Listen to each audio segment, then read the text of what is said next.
இந்த வீடியோல high ampere current எப்படி ப்ரொடியூஸ் பண்றதுன்னு தான் பார்க்க போறோம். பொதுவா ஹை வோல்டேஜ்னா எல்லாருக்குமே தெரிஞ்சிருக்கும். நம்ம வீடுகள்ல பயன்படுத்துற கரண்ட்லயே 220 இருந்து 240 வோல்ட் கரண்ட் வரைக்கும் வரும். இது யாருக்கு தெரியாது பாரு, பெரிய இன்ஜினியர் வேற 7 வருஷம் உட்கார்ந்து படிக்கணும். ஆனா இதுல வெறும் 3 வோல்ட் கரண்டும் 300 ஆம்பியர் கரண்டும் எடுக்க போறோம். இந்த டிரான்ஸ்பார்மர்ல 16 mm கேபிளை வச்சு எத்தனை ரவுண்டு நம்ம சுத்துறோமோ அதுக்கு தகுந்தாப்புல ஆம்பியர் கூடும். முதல்ல இதுல ஒரு ரவுண்டு தான் நம்ம சுத்த போறோம். ஒரு ரவுண்டு சுத்தி எடுத்ததுக்கு பின்ன இதுல எத்தனை ஆம்பியர் கரண்ட் வருது அப்படின்னு பாத்திரலாம். இப்ப பாத்தீங்கன்னா தெரியும், இதுல ஒரு ரவுண்டு சுத்தி எடுத்ததுக்கு நமக்கு கிட்டத்தட்ட 100 ஆம்பியர் வரைக்கும் நமக்கு கிடைக்குது. ஒரு ரவுண்டு சுத்தினதுல நமக்கு 100 ஆம்பியர் தான் கிடைக்குது. இதை இன்னுமே அதிகப்படுத்தி 2 ரவுண்டா சுத்தணும் அப்படின்னா நமக்கு எத்தனை ஆம்பியர் கிடைக்குது அப்படிங்கறத பார்க்கலாம். இப்ப 2 ரவுண்டு சுத்தி இருக்கோம்.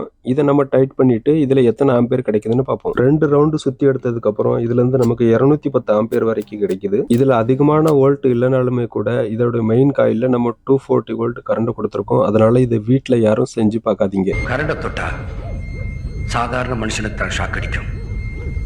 நான் நரசிம்மா, என்ன தொட்டா? கடைசியா மொத்த கேபிளையும் 4 ரவுண்டு சுத்தி எடுத்து இப்ப எவ்வளவு கிடைக்குதுன்னு பார்க்க போறோம். இப்போ இதுல ஃபுல்லா 4 ரவுண்டு சுத்தி எடுத்தாச்சு. இப்போ இதுல நமக்கு 3.8 வோல்ட் கரண்ட் வருது. அதே போல 310 வரைக்கும் ஆம்பியர் கிடைக்குது.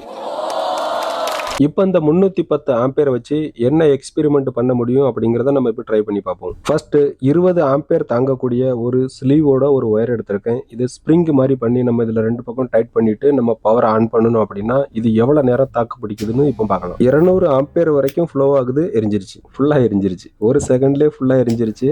எரிஞ்சு காப்பர் கூட கட் ஆயிருச்சு. இதுதான் ஆம்பியரோட பவர். எவ்வளவு வோல்ட் ஃப்ளோ ஆனா கூட இந்த ஒயர் இந்த மாதிரி எரியாகுது. பட் அதிகப்படியான ஆம்பியர் கொடுக்கும்போது இந்த ஒயர் டக்குன்னு எரிஞ்சு போயிடுச்சு. எனக்கு என்ன தெரியும்.